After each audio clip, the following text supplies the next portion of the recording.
Previously, I tried the worst rated Spider-Man game and the worst rated Batman game, and one of them was actually bad and the other was actually pretty good. So today I'm doing the same idea for the third time, but this time I'm not going to be talking about a superhero. Today I'm going to be talking about Resident Evil. Now, with Resident Evil, there are like two considered worst games, which are Umbrella Corps and Resident Evil 6, but the actual worst is Umbrella Corps. I tried to play that game, but I couldn't access it no matter what, so we should opt for the next best thing, which is Resident Evil 6. Now, it is the 6th entry and it released on October 2, 2012 on PlayStation 3 and Xbox 360, and later came to the PC in March 2013. And then, in around 2016, it came as a remastered version for the newer consoles. It's a third-person shooter with heavy action focus, 4 interconnected campaigns, solo or co-op play, and much larger scale than previous Resident Evil games. Now, the game follows several major Resident Evil characters, including Leon S. Kennedy, Chris Redfield, Ada Wong, and the newcomer Jake Mueller. The main character companions were Helena Harper for Leon, Piers Nivens for Chris, and Sherry Birkins for Jake, and Ada doesn't have like a known companion,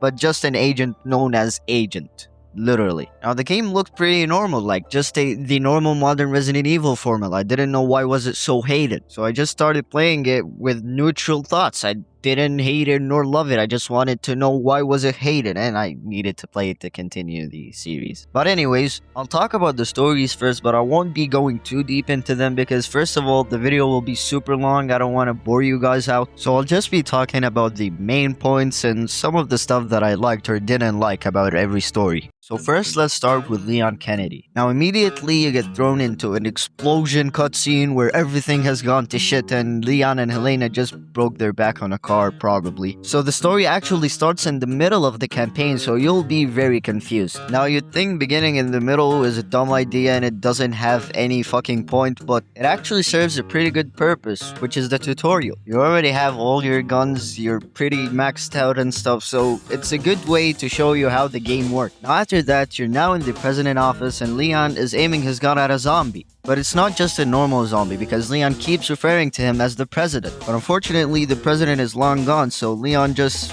finishes the job. After that, our partner barges in, which is Helena. She was visibly devastated and she kept blaming herself, so Leon asked, "Did you do this? What is going on?" But Helena kept on insisting on him following her so she could explain stuff, because if she just told him, he probably wouldn't believe her. After a bit of convincing, Leon finally accepts and they leave the office. Now, Helena wants him to follow her to the cathedral, and their journey in the city wasn't like your normal killing the zombies journey. Well, it's technically is, but it's filled with action. Like, it's super fucking crazy how action-packed that was. Like, seriously, the amount of action in this game makes me forget that I'm even playing a Resident Evil game. In the middle of the way, you find a bunch of survivors and you decide to help them. But it was just a waste of time in my opinion. I mean, they died 10 minutes after you win the attack. I mean, I don't know, man. But we finally get to the cathedral and that was so fucking tedious. You had to fight zombies for like 10 minutes straight because the fucker at the door doesn't want to let you in. So it gets a bit tedious because there are some parts that I will explain later in the video in the gameplay segment that just makes it so fucking tedious. Anyways, after entering the cathedral, we needed to open a door that takes us to the lab where Helena wants to show us the evidence so we could believe her, and we had to do some puzzles to open the door. And in this game, you could hardly even call them puzzles because they were all super easy. So we finally opened the door, but the problem is,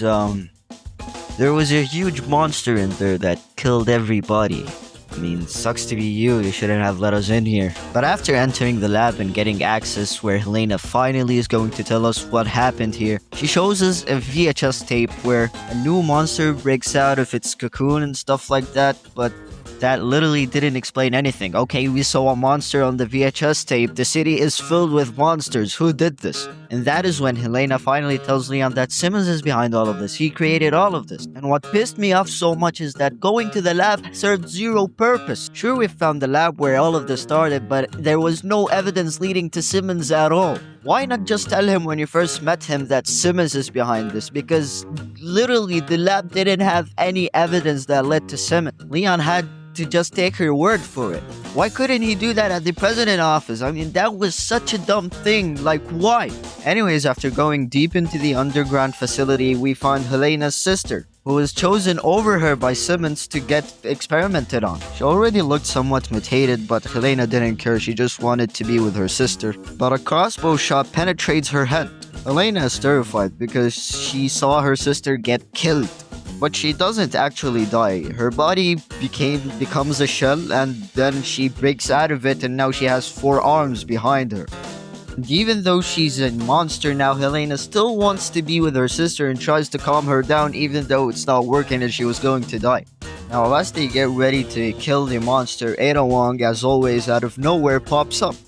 She decides to help them, and they start shooting at the monster trying to kill it. At the end, they succeed, and Leon, as always, tries to ask Ada what the fuck is happening, but Ada says I'm out and just disappears. Now, after escaping, Leon talks to Hannigan to tell her that Simmons is behind all of this, and she says Simmons has gone to China. So in order to stop him, Leon asked her to fake him and Helena's death so they could privately follow him to China. They go on an airplane, and to be honest, the airplane segment was really fun and nice. I really enjoyed it. One of the few good things in this game. Now, after landing in China, the story becomes pretty generic and the normal Resident Evil story. An outbreak that is happening in a city, and you kill zombies and try to stop the guy behind all of this, so I don't think I have to talk about it because there's nothing really special about it. But overall, Leon's story was pretty mid. I didn't like it that much, and it was tolerable. That's all I can say, to be honest.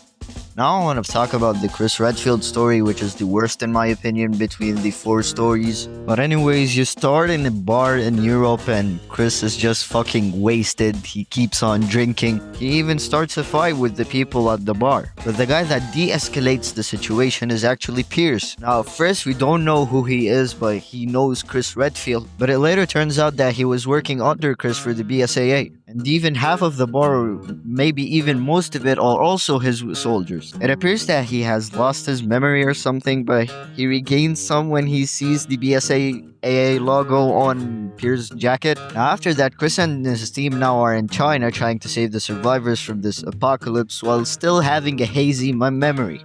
I apologize for that stutter. Memory? Really?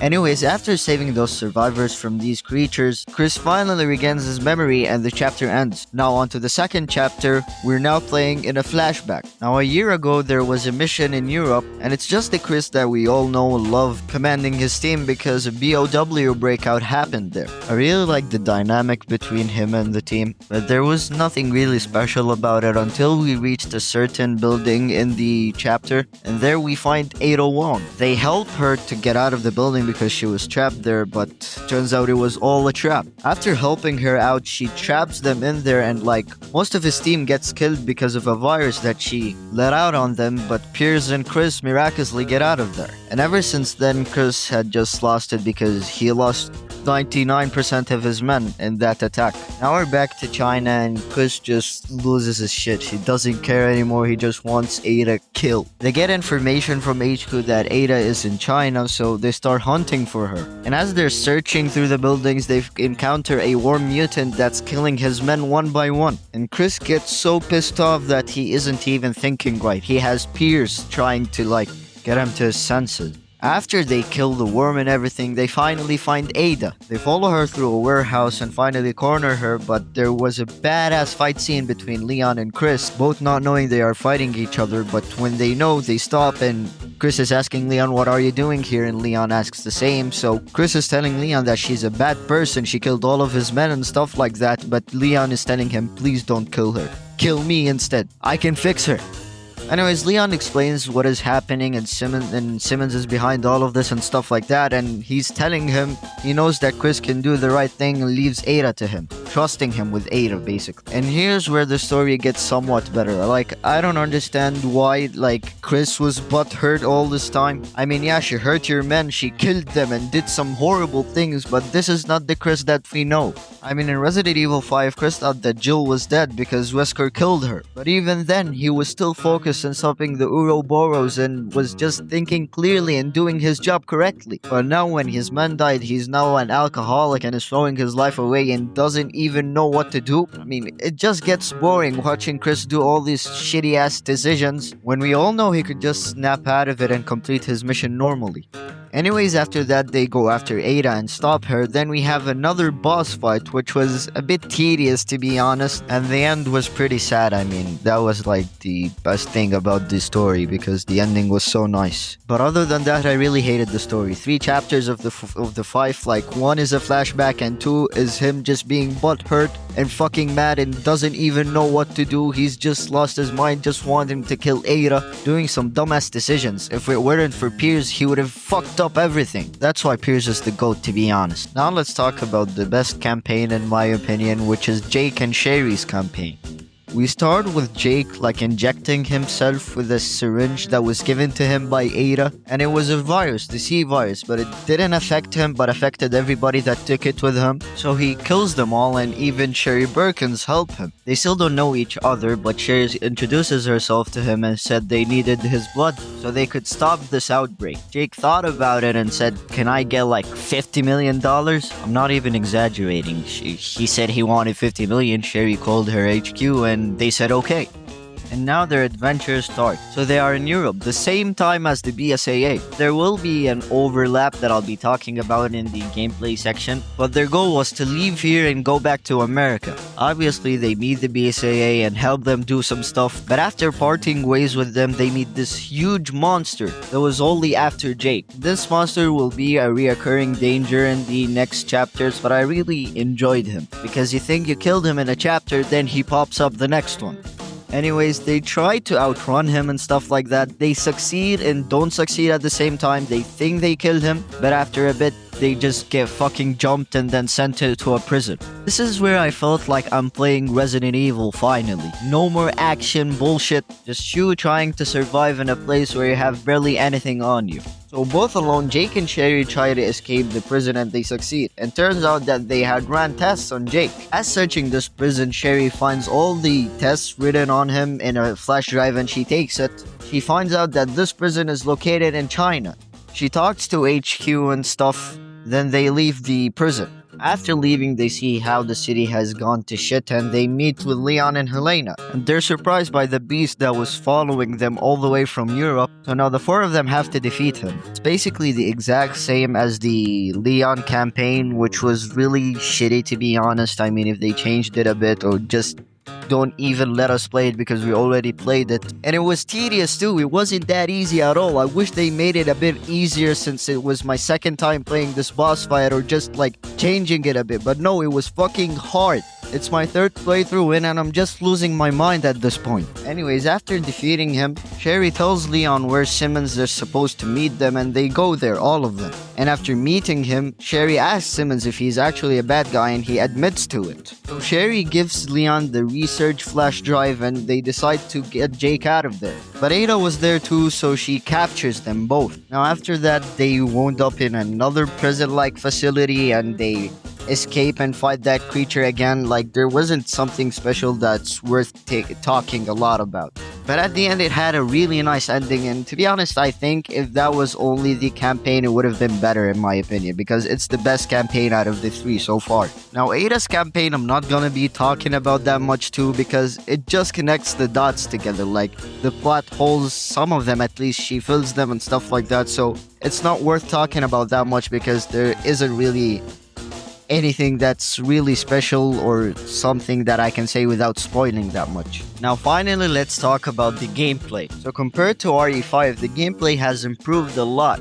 Movement now is much better. You can finally aim while moving. The shooting got much better too, and it just improved on RE5's gameplay on every aspect. But it kind of felt like a Call of Duty game because now you could slide and dive. I don't know why would I slide and dive in a Resident Evil game, but okay, Resident Evil 6, you do you, I guess. And the healing in this game is so tedious. You need to turn your herbs into pills, then put them into your cartridge, then press R1 to take them. I mean, Revelations did it right, and Revelations in my opinion is the worst Resident Evil game. You just take the herb and press a trigger to heal immediately. Now the melee combat was average or not good to be honest, but in Jake's campaign, you could use your fist, so that means actually fighting. But it was bad in my opinion. I mean, you couldn't lock correctly on enemies and had like 3 different moves and it wasn't good at all, to be honest. Now the AI in this game is much better than Resident Evil 5's AI because now the AI can actually fight and it can actually help you, unlike Resident Evil 5. And one of the worst things in this game is when the crates are filled with skill points rather than items that you need. Seriously, one of the worst ideas I've ever seen in gaming history. Why, rather than just giving me it at the end of the chapter or whatever, would you put it as an item in game?